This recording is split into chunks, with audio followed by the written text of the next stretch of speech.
8h33 et vous êtes bien sur RMC et BFM TV. Bonjour Laurent Berger. Bonjour. Vous êtes le secrétaire général de la CFDT. Vous faites partie des figures qui depuis 2 mois maintenant battent le pavé, battent le rappel. Et c'est la 8e journée de mobilisation aujourd'hui. C'est aussi cette journée cruciale demain également. Commission mixte paritaire aujourd'hui. Nouvelle mobilisation donc et peut-être demain adoption avec ou sans 49.3. Et puis aux abords du Parlement, il y aura vous, il y aura Philippe Martinez puisque vous avez déjà annoncé que demain vous feriez en quelque sorte le siège de l'Assemblée nationale, vous iriez manifester devant les députés. Votre combat de ces derniers jours, il s'est particulièrement focalisé sur une question, l'usage ou non du 49.3. Est-ce que vous n'avez pas pris un risque? Parce que si l'on en croit le gouvernement, il n'y aura pas de 49.3. Et donc au fond, vous serez obligé de reconnaître qu'il y a une forme de légitimité à cette réforme. Non, mais le combat de ces derniers jours, il s'est concentré sur une chose. Cette réforme, elle demeure injuste et brutale pour les travailleurs et travailleuses qui seront impactés. On ne parle pas d'un objet politique, on parle d'un objet social, d'une réalité du monde du travail qui rejette cette réforme parce que ça a des conséquences concrètes dans la vie de chacun et chacune au travail, par l'allongement de la durée de carrière de 62 à 64 ans. Et cette réforme, elle est rejetée massivement dans l'opinion. Et elle continue à l'être, en effet, sondage après sondage. Elle fait l'objet des plus grandes mobilisations jamais organisées dans la rue, des manifestations, chiffres de la police, comme ça enlève toute contestation, depuis le début des années 90. Le 31 janvier et le 7 mars, ce ont été, la semaine dernière, les plus grandes mobilisations jamais organisées. Et elle fait l'objet d'une procédure parlementaire escamotée. Et donc, nous, on s'en souvient des débats express. Des procédures, des 47.1, etc., dont je ne suis pas un spécialiste, mais en ça, on voit bien qu'il n'y a pas eu de vote à l'Assemblée, qu'il y a eu une accélération dans une enceinte, le Sénat, qui est d'habitude empreint de sérénité, une accélération des débats, etc. Et donc, notre combat, il est contre l'objet de cette réforme, pour qu'on parle enfin du travail et des travailleurs dans cette réforme, et pas des jeux politiques. Parce qu'on voit bien que c'est un compromis politique qui a été cherché et pas un compromis social sur le travail. Compromis politique, vous voulez dire avec LR, on va y revenir. Bien sûr, et c'est l'idée qu'il n'y ait pas, in fine, un passage qui serait un passage qui, alors là, escamoterait totalement la processus parlementaire. Donc oui, on est intéressé à ce que les parlementaires s'expriment. Et c'est à eux que j'ai envie de m'adresser aujourd'hui. Qu'est-ce que vous leur dites ce matin? Parce que donc dans 25 minutes, là, il est 8h35. À 9h, la commission mixte paritaire se réunit. Qu'est-ce que vous leur dites aux 14 qui vont siéger? Je m'adresse surtout à ceux qui vont siéger demain dans les votes. Je leur dis, regardez ce qui s'est passé depuis le début. On a une réforme des retraites qui est, contrairement à ce qu'elle aurait dû être, c'est-à-dire partant du travail et des réalités des travailleurs, a été sur une logique purement budgétaire pour résorber un déficit qui ne met pas en cause le système des retraites par répartition.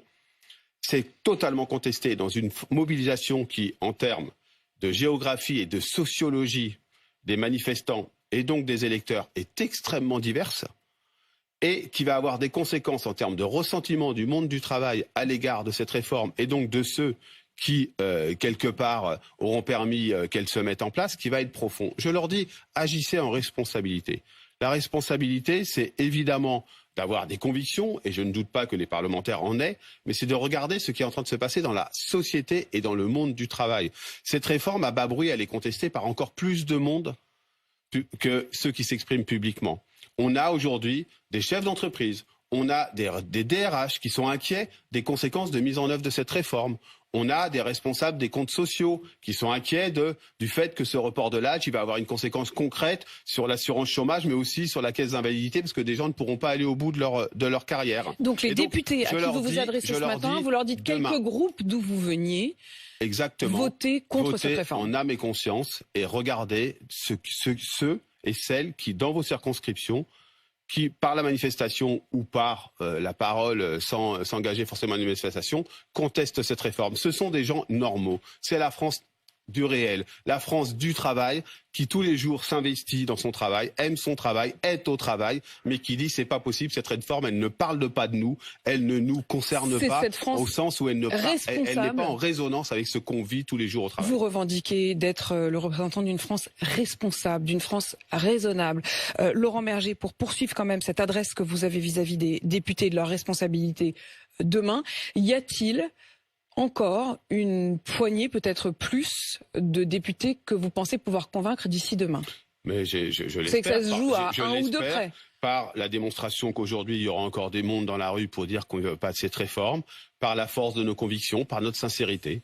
Par notre sincérité. On ne s'engage pas dans ce combat qu'on mène depuis maintenant plusieurs mois sans le faire en résonance, en ancrage dans le monde du travail. Avez-vous parlé à un certain nombre de députés? Certains d'entre vous qui avaient des doutes ont-ils demandé à vous rencontrer? Mais bien sûr, on a discuté avec un certain nombre de députés. Moi, je suis frappé d'une chose. C'est d'abord une conviction très partagée, très largement partagée, que cette réforme, elle a été mal construite, mal bricolée, elle a fait l'objet de beaucoup d'imprécisions, de beaucoup d'incompréhension et parfois peut-être un peu de manipulation dans des chiffres qu'on donnait qui étaient pas les bons. Vous pensez notamment à la question des 1200 euros, c'est quand même très frappant. Donc il y a un consensus assez large, même très très large, sur le fait que c'est clairement pas un objet politique et un objet social très pertinent. En gros, des gens qui sont prêts à Charles monter, de Courson, qui était à votre micro hier, qui est jusqu'à présent en tout cas un député considéré comme modéré, centriste, disait qu'au fond il était pour une réforme des retraites, mais que celle-ci ne correspondait même pas à notre monde tel qu'il est aujourd'hui. Mais on voit dans la majorité aussi des députés qui sont des députés qui font leur travail, qui sont extrêmement mobilisés dans leur rôle de parlementaire, dire que cette réforme, il la trouve totalement inepte, etc. Mais c'est ça le sujet. Vous pointez exactement le sujet. Le sujet, c'est moi je m'adresse à chacun et chacune d'elles. Au nom de ces salariés normaux, j'ai envie de dire. Je leur dis, écoutez, votez en âme et conscience. Votez en âme et conscience. Demain, il peut avoir un moment. Certains, notamment au gouvernement, pensent que demain, s'il y a vote, c'est la fin d'une séquence. Mais la vie des gens, c'est pas une séquence. C'est pas la fin d'une séquence, ça va provoquer un profond ressentiment dans le monde du travail, de profondes difficultés de mise en œuvre de cette réforme qui n'ont pas du tout été pensées. Cette mise en œuvre n'a pas du tout été pensée. Ça va provoquer un mal-être dans le monde du travail, des difficultés dans les entreprises où on va devoir tout d'un coup avoir des gens qui, dans des métiers difficiles, vont devoir travailler 2 ans de plus et dont on ne sait pas comment on va les gérer. Donc, je leur dis, votez en votre âme et conscience. C'est normal d'avoir des disciplines de groupe, d'avoir des logiques politiques, etc. Mais là, demain, on parle du réel, on parle du monde du travail, on parle de ceux et celles qui ont été mobilisés pendant le Covid et qui le vivent très mal, ce qui est en train de se passer. Laurent Berger, on va parler d'ailleurs des éboueurs dans un instant et de la décision de Gérald Darmanin de presser Anne Hidalgo de réquisitionner. Mais encore un mot sur cette question-là et sur votre adresse aux députés. Est-ce que vous considérez que ceux qui voteraient pour la réforme sont éloignés du monde réel, si je reprends vos mots? Je ne pointerai personne. Chacun agit en responsabilité dans une démocratie et on respecte les opinions des uns et des autres. Je ne me fais pas prendre au piège de pointer, d'avoir des discours. Vous voyez bien la mesure de mon interpellation aux députés, qui est une interpellation sincère. Je leur dis, vous prenez une responsabilité d'un monde du travail qui va se déconnecter encore plus du politique. C'est-à-dire qu'on ne peut pas avoir 2 réalités parallèles. On ne peut pas avoir une réalité parallèle d'un monde politique qui finalement gère les choses d'un point de vue politique, et c'est ça le vice de départ, c'est quand même ce compromis politique qui a été cherché au détriment du compromis social, et de l'autre côté, autant de gens qui travaillent. Je rappelle qu'il n'y a jamais eu autant de gens qui travaillent. Il y a un très bon article ce matin de Jean-Hervé Lorenzi qui explique que il n'y a pas de France des flemmards. Il n'y a pas de France des flemmards. Il y a une France de gens qui sont investis dans leur boulot et qui y vont tous les matins dans des conditions qui ne sont pas toujours très simples, dont on a oublié qui ils étaient. Et donc ça peut pas. Je leur dis juste qu'il ne faut pas accentuer cette cassure et que le rejet de cette réforme, pour en faire une autre, je le dis, pour en faire une autre réforme des retraites, pour un système plus juste. Vous dites pas ensuite on sera opposé à toute réforme. Mais bien sûr que non. Vous étiez d'ailleurs favorable à la réforme des retraites telle qu'Emmanuel Macron l'a souhaité au premier. C'est le rejet de cette réforme pour recoller un peu, pour reconnecter le fait politique. Laurent Berger, si le texte est le fruit d'un vote, est-ce que vous le respecterez? Mais qui ne respecterait pas un vote dans une démocratie? Qui ne respecterait pas un vote dans une démocratie? Qui aurait intérêt à ça? Donc la question n'est pas de ne pas le respecter. J'ai bien compris que s'il y avait un 49.3, là pour le coup vous autorisez à estimer que ce texte ne sera pas légitime. Non, le 49.3, il fait peser un souci d'illégitimité sur ce texte, c'est une évidence. Ça reste une procédure légale. Vous savez, moi je crois au droit et je crois au fait qu'on ait des règles collectives et qu'on se les applique. Ça sera moins légitime, mais ça ne sera pas illégal. C'est un vice démocratique, je l'ai dit, au sens où toute la procédure, tout ce que je viens de vous décrire, finira par un 49-3. Et puis ce sera quand même la démonstration de la part du gouvernement que finalement il n'avait pas de majorité, alors que toute la construction de cette réforme et le bricolage Elisabeth de cette réforme, Bornière encore qui disait nous avons une majorité existe. Oui, Ou Emmanuel Macron qui dit on a une majorité forte. Jusqu'à demain, tout ça reste des mots. Ça reste un peu une partie de poker. Mais ce qui est sûr, c'est que s'il y a un vote, ça ne met pas fin au ressentiment des salariés. C'est-à-dire que vous respecterez la démocratie, mais vous mettez en garde contre le ressentiment. Et d'ailleurs, demain, on ne fait pas le siège de l'Assemblée, comme vous l'avez dit. On va, avec les autres responsables des organisations syndicales... Avec tous les leaders syndicaux. Oui, expliquer, faire une dernière adresse aux parlementaires, pleine de respect, pour dire, écoutez, réfléchissez à ce que vous êtes en train de faire. Mais soyons clairs, ici, il y a un vote. Ça ne veut pas dire que demain, il y a un communiqué de l'intersyndicale, on se réunira, on décidera ce qu'on fera, mais on continuera, je vous le dis, à porter les réalités du monde du travail. C'est ça qu'on a réussi à faire. Enfin, on le soulignera encore longtemps, j'espère. On a réussi à porter les réalités du monde du travail dans sa grande diversité. Et encore aujourd'hui, les mobilisations qui vont avoir lieu et qui vont commencer dans quelques heures seront celles de salariés. Alors, ces mobilisations... seront celles de salariés du réel. Vous avez évoqué, Laurent Berger, certaines journées historiques depuis le début de la mobilisation. Celle d'aujourd'hui, elle risque de l'être nettement moins quand même, non ? Mais d'abord, on est un mercredi, mais on avait choisi la date de la CMP. Il y a une forme de... Ça pèse sur le pouvoir d'achat. On n'est pas totalement... Vous partez déjà un peu défaitiste. Non, je pars pas défaitiste. Je dis les éléments, mais ça restera une grosse journée de mobilisation pour un mercredi. Donc, quand on fait une journée historique, on dit oui, mais ça change rien. Et en fait, on souligne à peine le côté de la plus grande mobilisation. Et quand il y a un peu moins de monde, on dit, vous voyez, il y a une pente descendante. Ce qu'il n'y a pas une pente descendante, le sondage qui a été présenté sur cette antenne le montre tout à l'heure, une opposition ferme et féroce à cette réforme. Notre sondage est là-bas. Et l'idée de ne pas en finir simplement par un vote. Les gens ne fonctionnent pas par séquence, c'est fini. Les gens estiment qu'il faudra continuer la mobilisation, y compris après. En tout cas, il y a un appel à poursuivre le fait de porter les revendications du monde du travail et à le faire qu'il soit respecté, ce qui n'a pas été dans ce qui permettrait peut-être de canaliser cette situation explosive, voilà l'expression de Philippe Martinez sur BFM TV hier soir. Est-ce que vous aussi, vous estimez que ces 48 heures, c'est l'aube d'une situation explosive? Moi, ce que je ressens, et j'étais encore dans une entreprise hier, parce qu'il faut aller voir ce qui se passe. Ce que je ressens, c'est qu'on est passé en janvier d'un processus de contestation d'une réforme, et on commence à monter dans un sentiment, un sentiment de ressentiment, voire de colère dans certaines têtes. Vous savez, vous me parliez du nombre de manifestants. Parfois, quand il y a moins de manifestants dans la rue, il y a plus de colère dans les têtes. Parce que c'est une forme de résignation que on le voit aussi, oui, et puis on a le sentiment d'avoir été méprisé. Vous savez, le mépris, on s'en relève. C'est comme l'humiliation, on s'en relève pas facilement.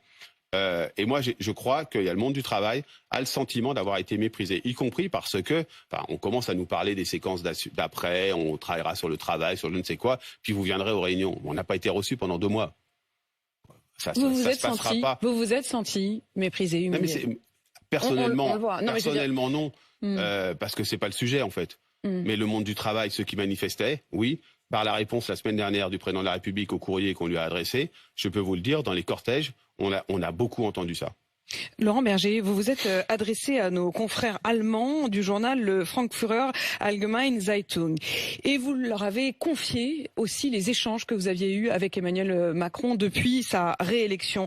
Macron m'a remercié et m'a dit qu'il me devait beaucoup parce que vous faisiez partie de ceux qui ont dit que vous ne voteriez pas Marine Le Pen. Mais tu ne me dois rien, lui ai-je rétorqué, tu dois en revanche au pays de l'apaiser et de le réconcilier. C'était un vote contre Madame Le Pen, mais pas une adhésion à ton programme. Et si vous me demandez si je préfère la retraite, là vous vous adressez aux journalistes, si vous me demandez si je préfère la retraite à 65 ans à Madame Le Pen au pouvoir, alors je vous répondrai sans état d'âme que oui, mais Monsieur Macron n'a pas été élu pour augmenter l'âge de la retraite. Vous ajoutez d'ailleurs que vous estimez qu'il manque de colonne vertébrale, qu'il a l'arrogance française et qu'au fond, avec lui, vous ne savez jamais véritablement ce qu'il pense. Est-ce qu'en effet vous avez tenu ces propos? Vous résumez des propos... C'est des mots que vous avez prononcés. Je peux vous le dire, c'est ce que vous dites au début sur la réforme, le fait que les gens n'ont pas été élus, Monsieur Macron n'a pas été élu sur les 65 ans, mais élu contre Madame Le Pen, sur le fait que la CFDT, dès le soir du premier tour, puis ensuite dans différentes tribunes, y compris une avec Philippe Martinez, on expliquait qu'il fallait pas Madame Le Pen au pouvoir. Oui, j'assume, je le dis, je l'ai même dit le lendemain de l'élection dans une tribune au Monde, en disant ça ne vous donne pas mandat. Mais quand vous lui dites à lui. ça quand ne vous vous donne dites pas à mandat. Emmanuel Macron, Laurent Berger, quand vous lui dites tu ne me dois rien mais tu dois au pays, Mais bien sûr que répond personne ne doit rien. Il a été élu. J'ai pas le problème avec ça. Ça veut simplement, c'est les conditions de l'élection. C'est ça dont il est question. Les conditions de l'élection qui sont face, pour la deuxième fois malheureusement, une candidate de Rassemblement National dont on rejette tout. Que ce soit sur la question sociale, sur la question de la conception de la France, de l'ouverture, etc. On rejette tout. Eh bien, ça ne donnait pas un chèque en blanc pour essayer de faire cette réforme contre le monde du travail. Est-ce que vous après faites partie la de ceux pandémie. qui considèrent... C'est ça que je lui dis. Mais je lui ai dit, je le lis dans une tribune que vous irez rechercher, dès le lendemain de l'élection présidentielle, dans une tribune au Monde. Et ensuite, oui, je crois que cette réforme, elle a été faite sans tenir compte du moment dans lequel on était, du moment dans le monde du travail post-pandémique où les gens avaient beaucoup donné et ont eu le sentiment de ne pas avoir la reconnaissance. Et vous faites partie de ceux qui sont inquiets aussi des conséquences pour le pays de cette dissonance entre les décisions gouvernementales et l'état d'esprit du pays. La question de la grève des éboueurs, elle est assez symptomatique depuis plusieurs jours. Des déchets s'accumulent à la fois dans les rues de Paris mais d'autres villes de France. Et hier soir, le ministre de l'Intérieur, Gérald Darmanin, a dit avoir appelé la maire de Paris, Anne Hidalgo, en lui mettant la pression, en lui disant voilà, soit vous faites appel aux réquisitions, soit je le ferai. Qu'en pensez-vous? Est-ce une manière de casser la grève ou est-ce que finalement vous comprenez cette décision? Non, je la comprends pas. Je vais dire en 3 points ce que je pense de cette situation. 1, personne ne nie le désagrément pour les Parisiens et les Parisiennes, pas que les Parisiens et les Parisiennes, hein, si je peux me permettre. Hein. Il y a d'autres endroits. C'est pour ça que j'ai dit, hein, il y a tout à fait, il y a plein d'autres villes. Donc il y a le Havre, il y a Bordeaux. Personne ne nie le désagrément. Voilà, c'est pas agréable. Deuxième point, c'est qu'on est en train d'en faire un objet politique, alors que c'est une question sociale. Parce que mon 3e point, c'est quoi?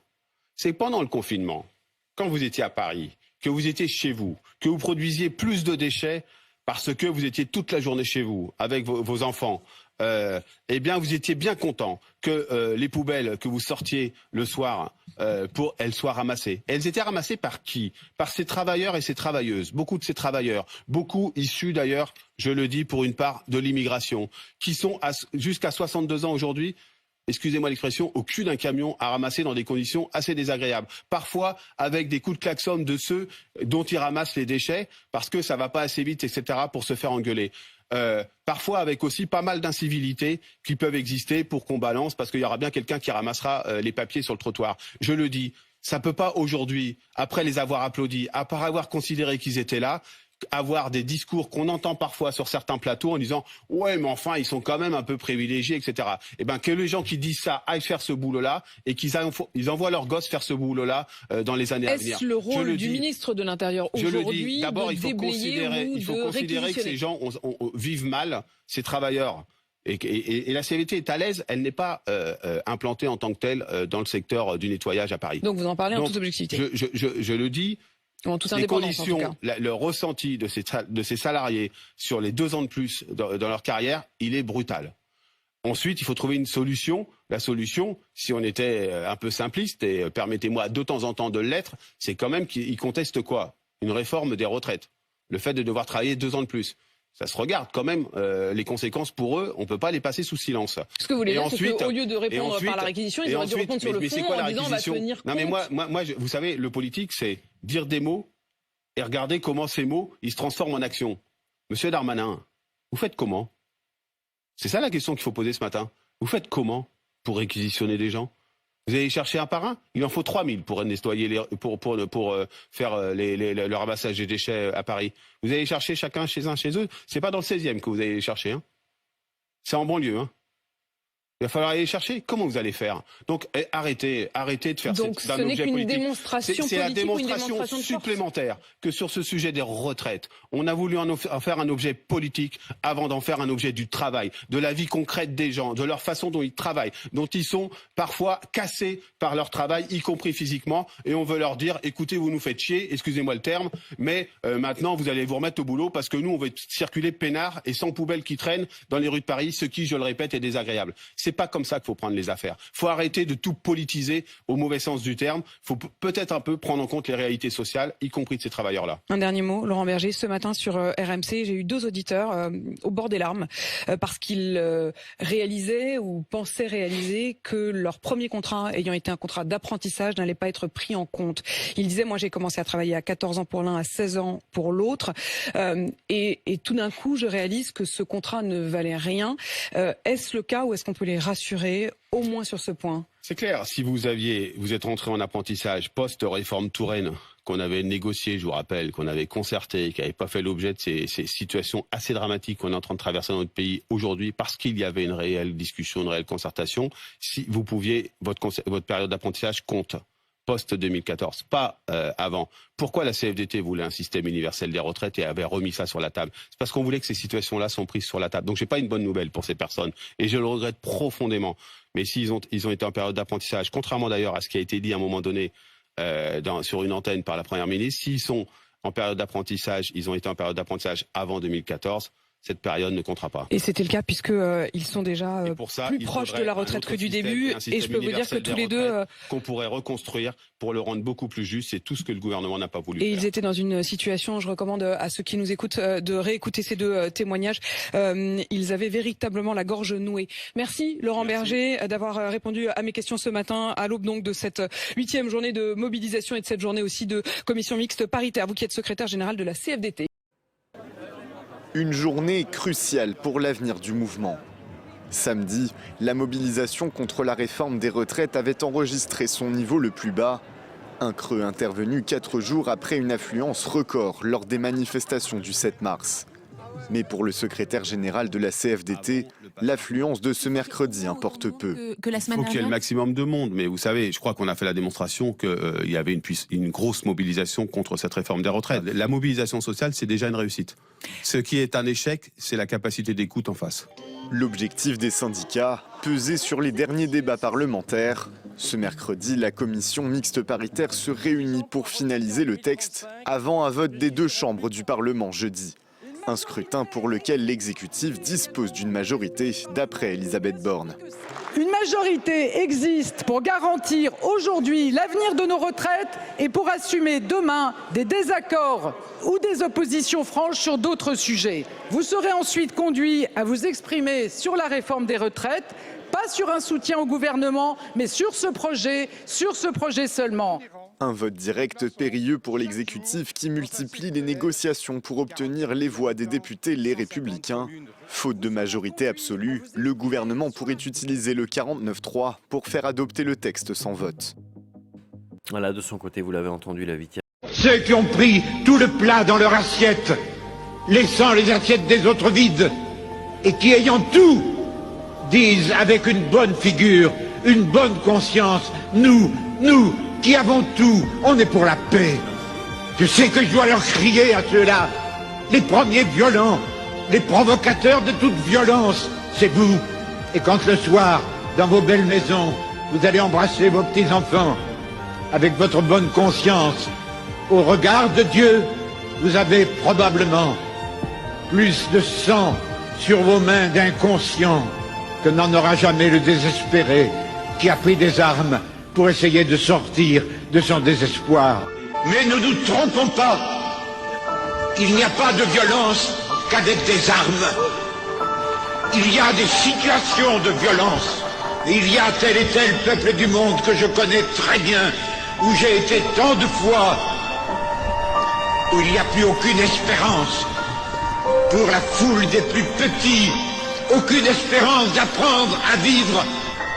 Et j'avais crié, vous les riches, il y a des riches qui sont honnêtement riches. Vous avez le devoir de dépenser. Ceux qui stockeraient dans des coffres de banque de l'or, des bijoux, qui les accumuleraient comme un trésor. Il y aura des perturbations, je vais être très clair. Ce qu'on sait aujourd'hui, pour donner quelques indications concrètes pour la vie des Français, c'est qu'en Ile-de-France, à Paris, avec la RATP, on parlait des transports, justement, il y aura peu de perturbations. Le bus et le métro devraient fonctionner normalement. Il y aura des perturbations sur certaines lignes de RER. À la SNCF, il y aura quelques perturbations. Aujourd'hui, on le sait, malheureusement, même ce mardi, ça n'est pas une situation normale. Ouais. C'est à peu près 2 TGV sur 3, un TER sur 2. Ça devrait être moins bien demain, plus dégradé demain. Mais c'est pas une journée noire demain? Non, je ne veux pas que ce soit une journée noire. Quand on a une galère et qu'on a son train annulé, on considère toujours que c'est une journée noire. Mais quand je regarde l'image d'ensemble, on ne sera pas dans des niveaux de perturbation dans les transports publics comme on a connu certains jours de mobilisation. Ce n'est pas ce que nous anticipons aujourd'hui. Enfin, dans le transport aérien, dont j'ai aussi la responsabilité, seulement sur l'aéroport d'Orly, on limite les choses, il y aura 20% de vols annulés demain, pas sur le grand aéroport parisien de Roissy et pas dans les grands aéroports. Donc, ceux qui ont pris tout le plat dans leur assiette, laissant les assiettes des autres vides, et qui, ayant tout, disent avec une bonne figure, une bonne conscience, nous, qui avons tout, on est pour la paix. Je sais que je dois leur crier à ceux-là, les premiers violents, les provocateurs de toute violence, c'est vous. Et quand le soir, dans vos belles maisons, vous allez embrasser vos petits-enfants, avec votre bonne conscience, au regard de Dieu, vous avez probablement plus de sang sur vos mains d'inconscients que n'en aura jamais le désespéré qui a pris des armes pour essayer de sortir de son désespoir. Mais ne nous trompons pas, il n'y a pas de violence qu'avec des armes. Il y a des situations de violence. Et il y a tel et tel peuple du monde que je connais très bien, où j'ai été tant de fois, où il n'y a plus aucune espérance. Pour la foule des plus petits, aucune espérance d'apprendre à vivre.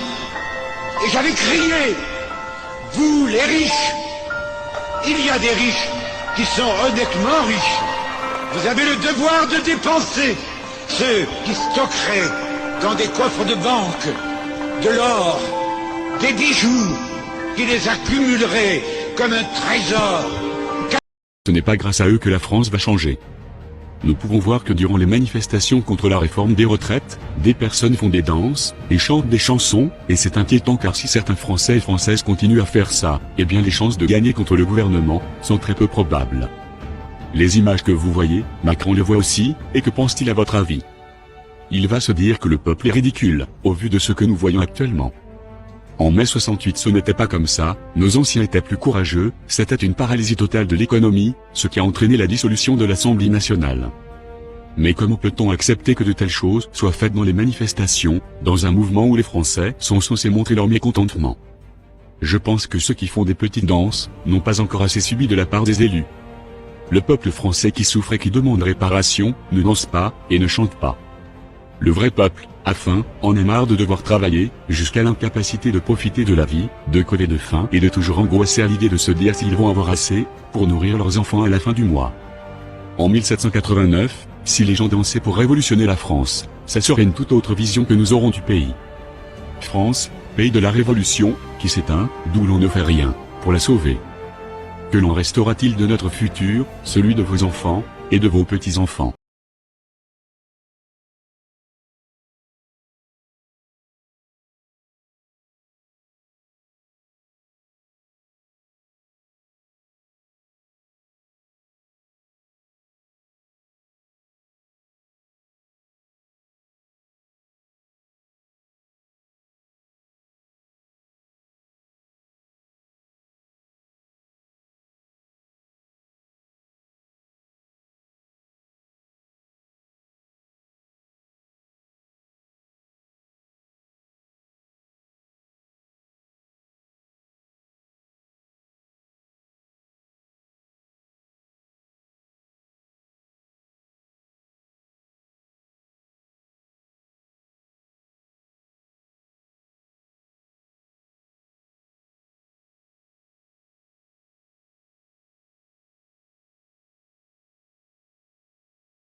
Je vais avoir 36 ans et je sens que c'est le moment. Ça y est, mon désir est clair. J'ai très envie d'avoir un chien. Vraiment, vraiment. Mais le problème, c'est que mon mec n'est pas encore très motivé. Il est pas contre, mais il a peur de l'engagement que ça représente. Le fait de le sortir 3 fois par jour, de devoir l'emmener partout, etc. En revanche, il veut des gosses. Voilà. Une flopée. Et moi, je lui dis, mais t'es conscient du fait qu'un gosse, c'est plus de taf et plus de merde à ramasser que 3 promenades par jour? Ça fait 3 ans que je veux un chien. Et dès que je le formule, on me répond « fais un enfant plutôt ». Ça n'a rien à voir. Un chien, il crève au bout de 10 piges. Un enfant, normalement, c'est lui qui te voit crever. Un chien, il te saoule. Au pire, tu l'abandonnes sur l'autoroute. Un enfant à ses 25 piges, c'est lui qui t'abandonne dans un EHPAD. Un chien, tu le sors. Un enfant aussi, mais pas par le même endroit.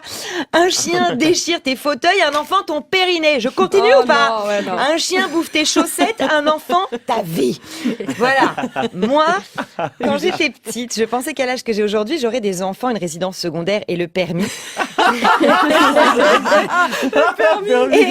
non, je n'ai même pas de vélo. Enfin, pas encore. Oh, merci, vous êtes trop. Des gratte-ciel, une piscine futuriste, de gigantesques parcs. En 10 ans, l'ancien village olympique de Londres s'est transformé en luxueux quartier résidentiel. Faire de Londres 2012 un succès durable, telle était la promesse des organisateurs. Il y a 10 ans, cette piscine olympique accueillait les plus grands nageurs du monde. Désormais, des groupes scolaires ou encore des habitants du quartier. Car l'infrastructure, 88 millions d'euros d'investissement, a été reconvertie en piscine municipale, une seconde vie que les organisateurs avaient planifiée. On avait défini en amont ce qu'on voulait faire de cette piscine après les Jeux. On l'a donc conçue de manière à ce qu'elle puisse être transformée assez facilement en piscine municipale. On savait qu'obtenir les JO nous permettrait de financer ce projet-là bien plus rapidement. Mais les habitants du quartier attendaient plus qu'une belle piscine.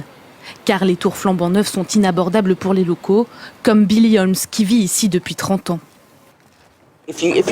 Le verrou ne ferme pas. Si vous poussez la porte, vous pouvez rentrer chez moi. Problème d'isolation, humidité. Son logement est indécent et son bailleur social aux abonnés absents. Pour Billy Holmes, l'impression de faire partie des oubliés des grandes promesses de 2012. J'étais fière que les Jeux Olympiques se tiennent chez nous, à Stratford. On nous avait dit qu'on en profiterait, mais finalement pas du tout. Les organisateurs avaient pourtant promis des logements neufs et accessibles aux petits revenus. Mais pour eux, pas question de dire qu'ils n'ont pas tenu leurs promesses. Les logements, c'est un projet au long cours. Nous n'en sommes qu'à la moitié de la deuxième phase de développement sur 5 phases prévues en tout. Alors revenez dans quelques années, reposez-moi la question et on verra. 10 ans après l'événement qui avait mis Londres en lumière, l'héritage de ces Jeux fait encore débat et sonne comme un avertissement pour la France à la veille des JO de 2024.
Face à une foule rassemblée devant le siège du principal parti d'opposition à Ankara, son nom est enfin prononcé.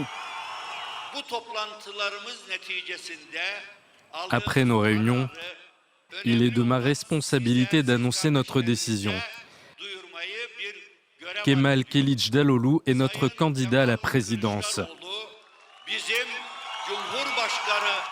Après des jours d'indécision, Kemal Kılıçdaroğlu était présenté ce lundi par la coalition d'opposition, qui rassemble 5 partis, pour être le candidat à l'élection présidentielle turque du 14 mai prochain. Cet ancien haut fonctionnaire de 74 ans est un fervent opposant du parti au pouvoir. Il s'est fait connaître pour avoir dénoncé plusieurs affaires de corruption de membres de l'AKP. En 2017, son appel à contester le régime d'Erdogan avait réuni des centaines de milliers de personnes dans les rues. Kılıçdaroğlu souffre toutefois d'un manque de charisme face à l'actuel chef d'État, selon certains observateurs. Recep Tayyip Erdogan reste très populaire malgré la colère liée à la gestion du tremblement de terre et les impacts de la crise économique sur la population. Et le président actuel est déjà en campagne. Pendant la période électorale, la situation dans la région des tremblements de terre sera au centre de nos préoccupations. Nous nous concentrerons sur la compensation des pertes. Nous publierons un décret présidentiel dans les prochains jours pour que les gens puissent exercer leur droit de vote, même ceux qui ont déménagé dans une autre ville après les tremblements de terre du 6 février et qui ont changé de liste électorale. L'opposition a maintenant 10 semaines pour faire campagne et imposer l'image de son candidat face au poids lourd de l'AKP, au pouvoir depuis 20 ans.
Comme un serpent qui se faufile, un soldat bien camouflé.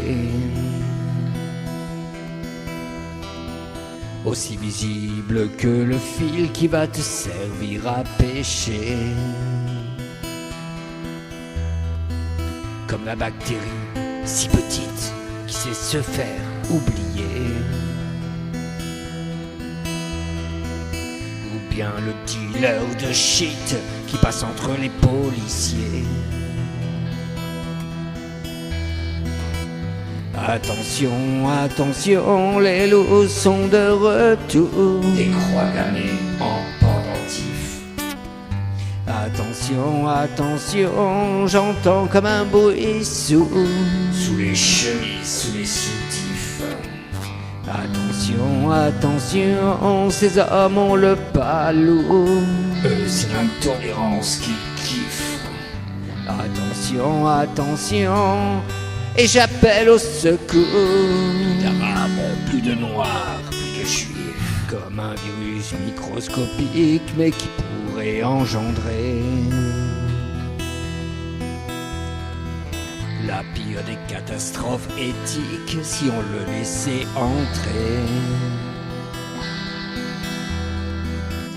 Comme un score à 30% qui arriverait dans nos gueules et qui ferait couler le sang et laisserait la France seule.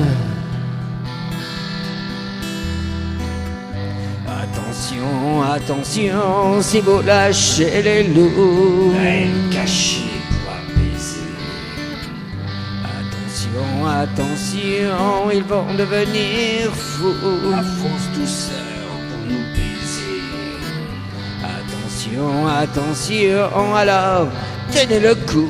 Alors français n'ouvrez jamais. Attention, attention, ne leur donnez pas tout. La cage aux salauds déguisés. Comme une mine prête à sauter sur une plage où jouent des enfants. Une mine qu'ils ont posée il y a 75 ans. Ils sont de retour aujourd'hui déguisés en républicains. Il y a Adolphe qui les suit, qui n'est jamais parti très loin. Attention, attention, barrez-leur le chemin. Avec Mein Kampf caché sous le bras. Attention, attention, pensez à vos gamins. Ils avancent cachés comme des rats. Attention, attention, les loups ne sont pas des chiens. Trop bronzés, trop maigres, trop gras. Attention, attention, Hitler n'est pas très loin. Si t'es pas comme eux, gare à toi.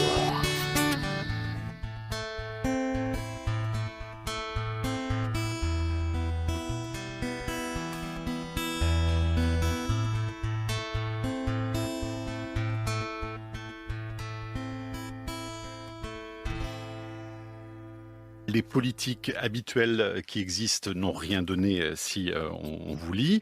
Vous ne croyez pas à la force des réseaux sociaux, ni même, dites-vous, au livre pour renverser la tendance. Alors qu'est-ce qui nous manque? Qu'est-ce qu'on fait exactement?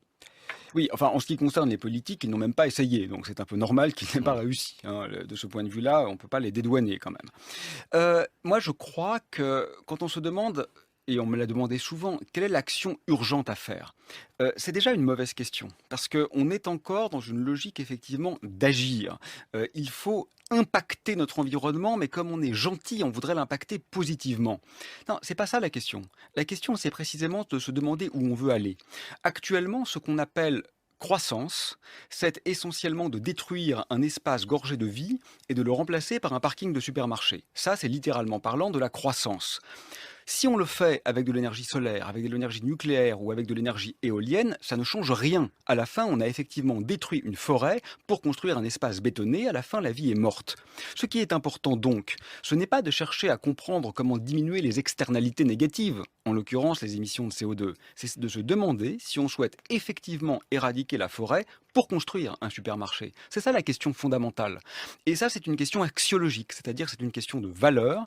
Et je crois que ce que nous pourrions faire d'extraordinairement plus efficace que de tenter effectivement d'acheter une voiture électrique qui va polluer peut-être 10% de moins que celle que nous avons aujourd'hui, c'est de nous demander pourquoi nous le faisons, de travailler les enjeux, les dessins, les destinations, et pas seulement les moyens d'atteindre les mêmes destinations. Donc plus qu'agir, c'est penser, c'est réfléchir au fond à oui, nos façons de vivre, à nos modes de vie. Penser, c'est agir. Aujourd'hui, si vous voulez, l'activité politique consiste à essayer de faire la même chose en polluant un peu moins. Ça n'a absolument aucun intérêt parce que ce que nous cherchons à faire aujourd'hui, c'est à exterminer la vie. Aujourd'hui, la vie est considérée comme une ressource. Or, les ressources, on les utilise et on les use. Si on ne change pas de destination, le moyen par lequel on y arrive n'a aucune importance.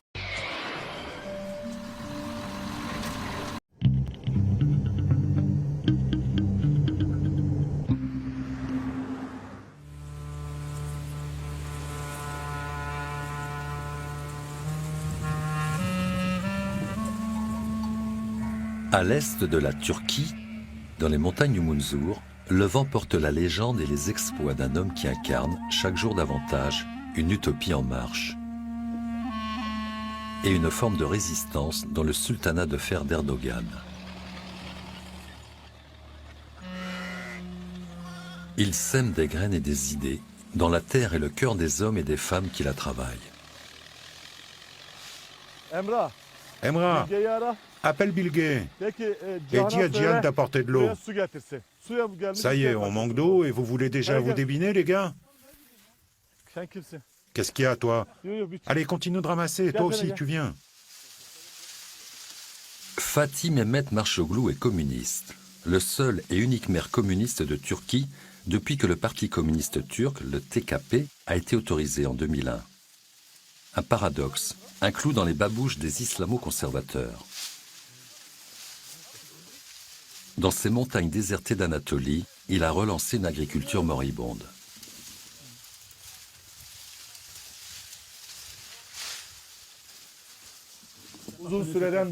En fait, ça faisait longtemps qu'on ne cultivait plus ici.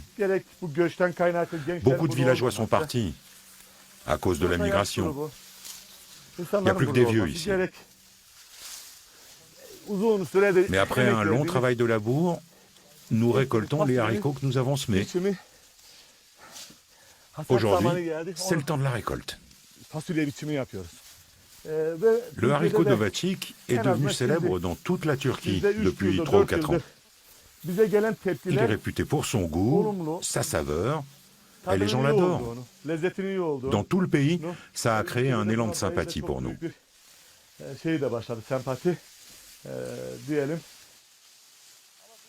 En 2014, au début de son mandat, on ne produisait plus que 25 tonnes de produits agricoles à Ovaçik.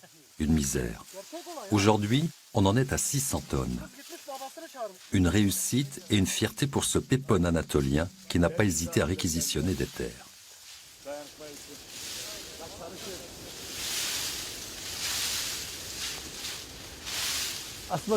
En fait, quand nous avons commencé, ces terres appartenaient à l'État.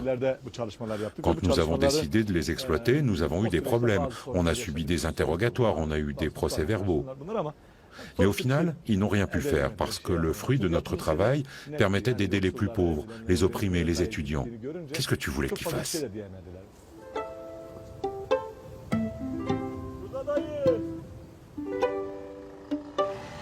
Ovaçik est une bourgade kurde de 3000 habitants. Marçoğlu y applique depuis 5 ans un véritable programme populaire révolutionnaire qui l'a rendu célèbre à travers toute la Turquie.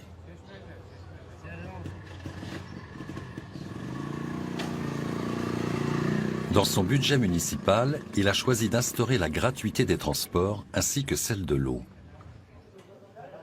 Les revenus tirés des récoltes sont redistribués aux familles les plus pauvres et aux étudiants sous forme de bourses.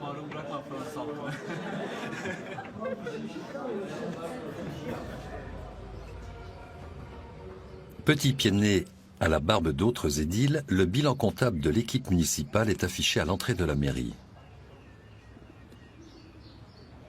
Les portes et les comptes sont grands ouverts à ses administrés, ce que ses prédécesseurs se gardaient bien de faire.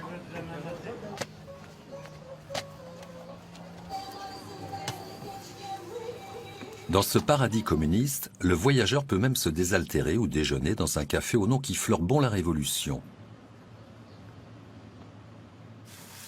Quand il a cherché comment l'appeler, Deniz Yerlikaya n'a pas hésité longtemps.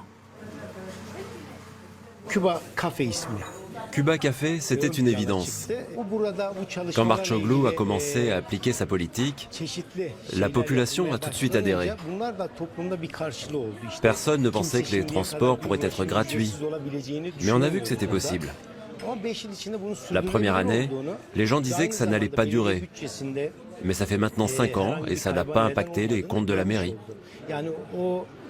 Ceux qui profitent de ces services voient ça comme un droit acquis.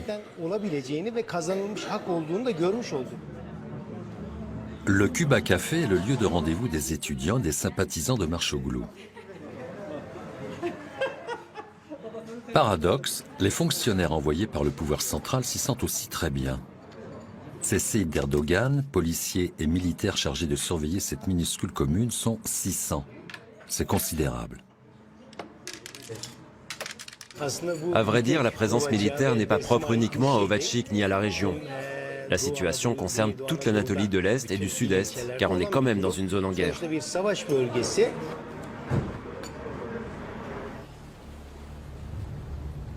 Cette partie de l'Anatolie est en effet considérée comme très sensible par le pouvoir turc, car ces montagnes servent encore de base arrière pour des combattants du PKK, le Parti des travailleurs du Kurdistan. Ils sont encore environ 10 000 et Erdogan fait tout pour les éradiquer.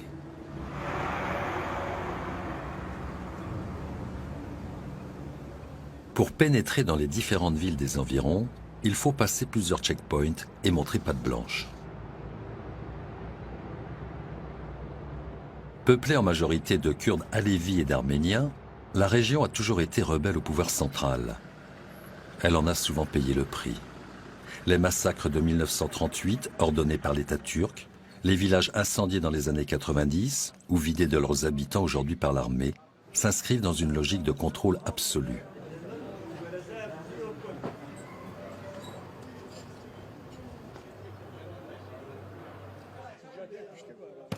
Mais à Ovacik, le maire rouge fait comme si de rien n'était. Il n'est pas suspect de terrorisme, il n'a pas participé à la récente tentative de coup d'État. Il continue donc, pierre après pierre, à bâtir sa commune révolutionnaire. Il a créé une assemblée du peuple où tous les habitants envoient au chapitre pour définir l'ordre du jour, débattre et voter les décisions concernant la gestion municipale.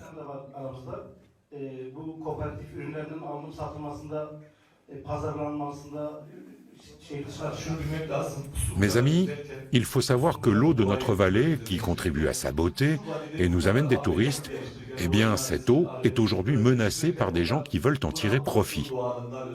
Et ils ne vont plus permettre qu'elle coule totalement librement. Ils vont se servir de cette eau. Que chaque goutte d'eau qui coule leur rapporte de l'argent. Mais moi je pense que chacun d'entre nous doit s'y opposer.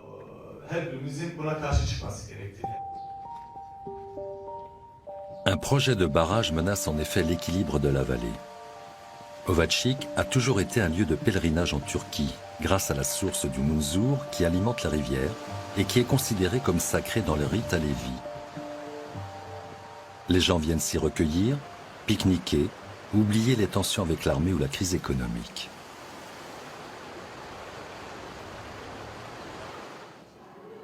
Les nombreux touristes terminent tous leur circuit par un passage à l'hôtel de ville pour rencontrer l'autre célébrité de la ville, son maire.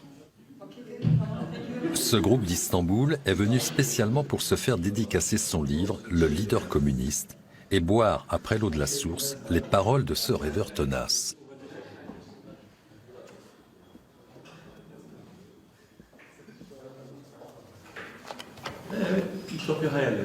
L'utopie est une princesse et on va aller la chercher. On n'a pas d'autre choix. Il faut se battre pour ça. Il faut aller au bout de ses rêves. Quand on a commencé à Ovacik avec mon équipe, il y avait 600 familles pauvres et une centaine de demandes de bourse. Et on ne pouvait satisfaire que 25 personnes. Ne pas pouvoir donner aux 75 autres, ça nous pesait vraiment sur la conscience. Et on aurait pu penser qu'on en favorisait certains. Du coup, des camarades en Europe ont organisé une soirée et ils ont récolté 40 000 € qu'ils nous ont donnés. Avec cet argent, on a acheté des semences qu'on a pu distribuer gratuitement aux villageois avec de l'essence. C'est ainsi que tout a commencé. C'était il y a 5 ans et depuis, la petite commune n'a cessé de progresser socialement.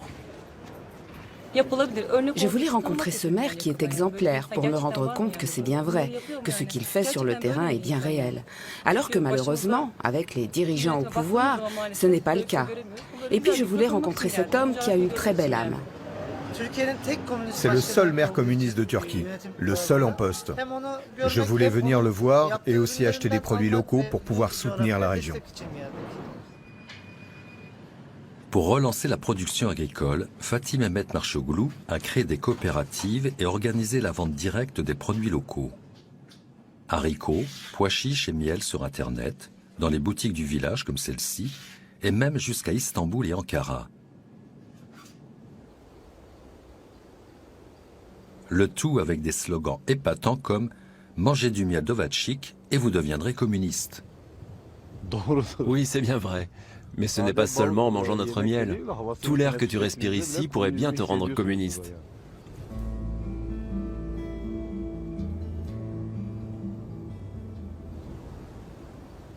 L'automne touche à sa fin. Les premières neiges recouvrent les sommets. Inan a vu ces montagnes se vider de ses hommes. Il est aujourd'hui le témoin d'une renaissance.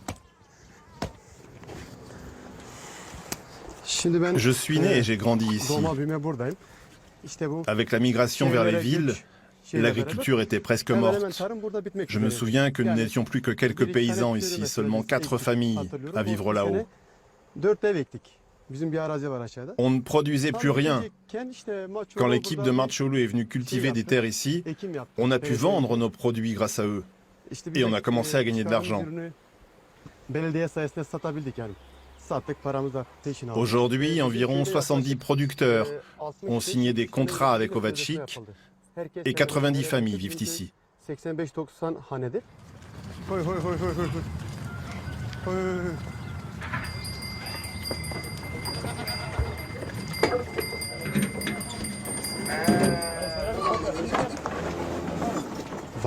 La politique de Marçoğlu est claire. Il s'occupe du peuple. Il fait partie du peuple. Depuis toujours, il s'occupe des enfants, des jeunes, des villageois. Il est très constructif.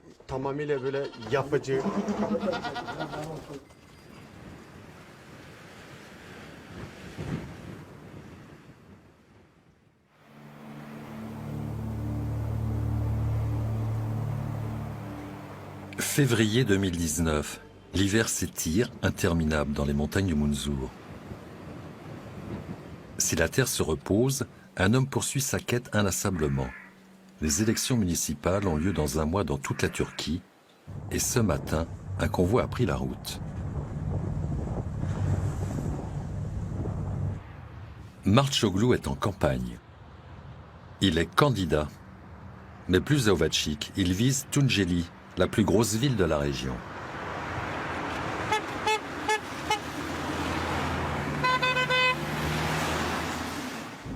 En fait, le parti m'a demandé d'être candidat pour la ville de Tunceli. Ils m'ont dit qu'il fallait que je poursuive ma mission là-bas. Ce que je vais essayer de faire, c'est de regrouper les 7 villages qui sont rattachés à la ville de Tunceli pour produire ensemble, gouverner ensemble. Le but, c'est de créer un modèle et ensuite de le reproduire dans différentes villes, dans différentes régions en Turquie. Nous sommes bien organisés et on pense qu'on a toutes les chances de gagner.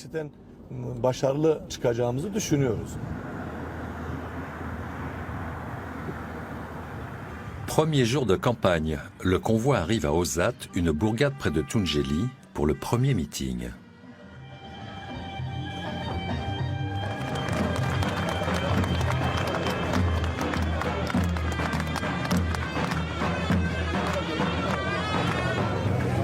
Pour sa deuxième campagne municipale, Marçoğlu a choisi de mettre en avant la place et le rôle des femmes dans son modèle de société.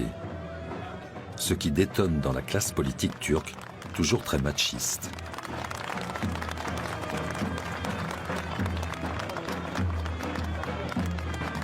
Des policiers en civil, disséminés dans la foule, filment les militants et le discours. Si le peuple commence à s'autogérer, soyez-en certains, l'espace des capitalistes va se réduire. Les femmes doivent prendre plus de place sur leur lieu de travail. Elles doivent prendre plus de place dans les administrations locales, plus de place dans les conseils municipaux. Dès qu'une femme dirige, le monde se porte mieux. Si on se serre les coudes, ces gens-là vont quitter le pays. Ils s'en iront, soyez-en sûrs, ils s'en iront. Parce que nous leur retirerons leurs jouets des mains, nous récupérerons la production, ils s'en iront car nous leur prendrons l'argent, on va les rendre malheureux. Je vous remercie, portez-vous bien.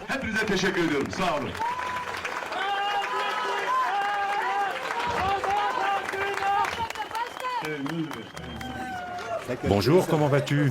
Tout va bien? Oui, ça va. Tu parles Zazaki, toi? Oui, oui.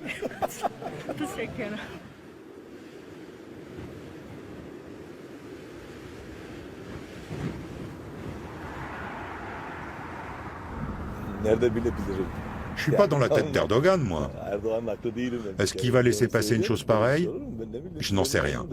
Ce qui est sûr, c'est que tous ceux qui sont contre lui encourent un risque. Nous sommes totalement contre lui. On est des socialistes. Eux, ils servent le capitalisme, l'impérialisme. Nous servons la cause des pauvres et des opprimés, et de l'écologie.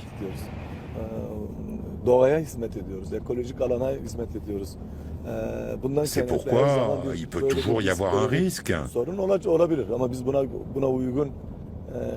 Mais nous, les risques, on s'en fout. On est là pour le peuple.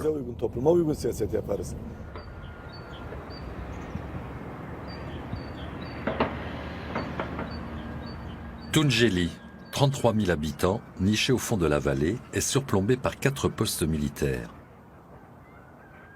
Le taux de chômage y est de 63%.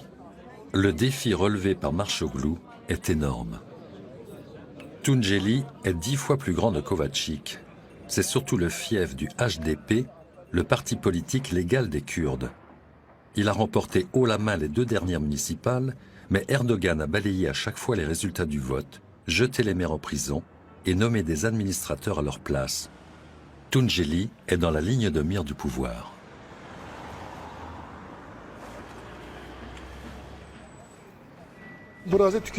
Ici, on est dans une ville et une région où l'économie est moribonde. Tous les jeunes attendent d'être rappelés par l'Agence pour l'emploi. Les gens ont faim. Ils sont dans la misère. Mais concernant les élections, le HDP est en avance et on va gagner très largement. Pour faire mentir les pronostics, Marchoglu mène sa campagne au pas de course. On commence par ici et on revient par là après. Il ratisse les rues de Tunceli à la rencontre des commerçants, des jeunes. Chaque voix compte. Bonjour chef. Comment vas-tu?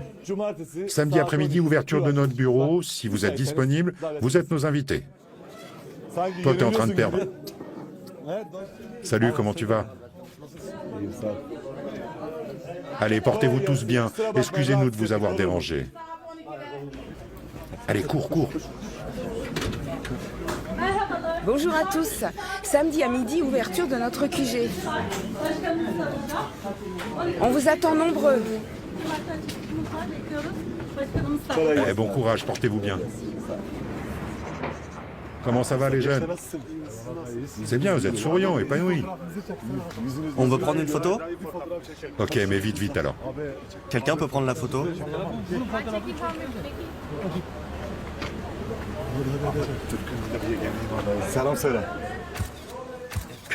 Qu'est-ce qu'on peut faire? On a l'interdiction de retourner dans nos villages. Si je ne peux pas rentrer chez moi librement, qu'est-ce que tu veux que je fasse? Il n'y a plus d'élevage, plus de production. J'ai payé un tracteur 35 000 €, il est cloué devant chez moi. J'ai 80 hectares de terre, pourquoi je ne peux pas en profiter? Honnêtement, s'ils ne lui mettent pas des bâtons dans les roues, Marchoglu pourra changer la situation. Tu ne crois pas? Nous voulons vraiment que les choses changent avec les élections. Il mérite de gagner. J'espère qu'il va nous apporter la paix.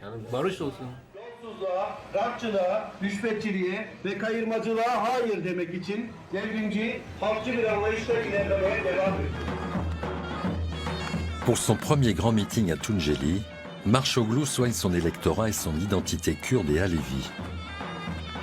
Au menu, rire, danse et musique traditionnelle.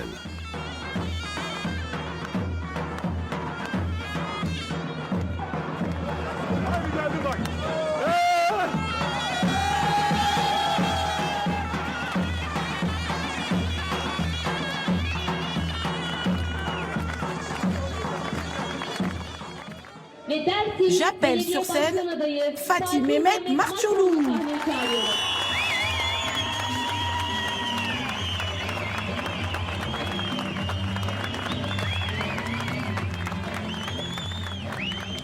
Les policiers aussi sont venus en nombre filmer le trublion communiste. Nous allons construire un nouveau modèle, ici, à Tunceli, qui sera un modèle pour le monde et un modèle pour la Turquie. C'est vous qui déciderez, c'est vous qui aurez la parole et le pouvoir. Nous, voilà ce que nous allons faire. 1. Ne jamais mentir au peuple. 2. Pas de discrimination. Et 3. Nous allons continuer notre combat contre ceux qui œuvrent pour l'obscurantisme dans cette région. Alors je vous demande, à vous tous, de mettre la main sur l'épaule de votre camarade.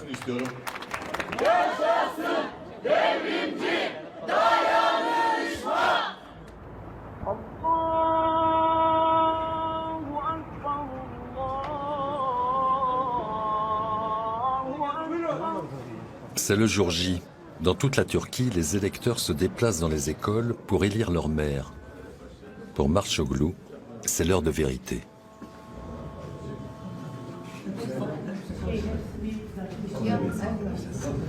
Ah, pas de commentaires sur le vote avant 16h.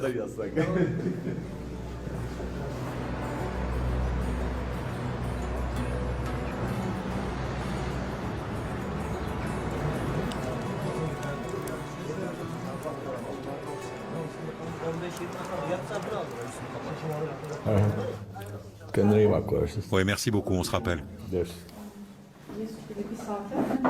Ouais, les amis, dans le bureau numéro 10, on a 87 voix et le HDP 51. Les autres sont largués. 36 voix d'avance, c'est beaucoup. Hein. Vous allez voir, on sera peut-être pas premier dans 5 ou 10 bureaux, mais le reste, ce sera pour nous. Il y a combien de bureaux en tout? 76? Allez, on en enlève 16, je pense qu'on va en gagner 60.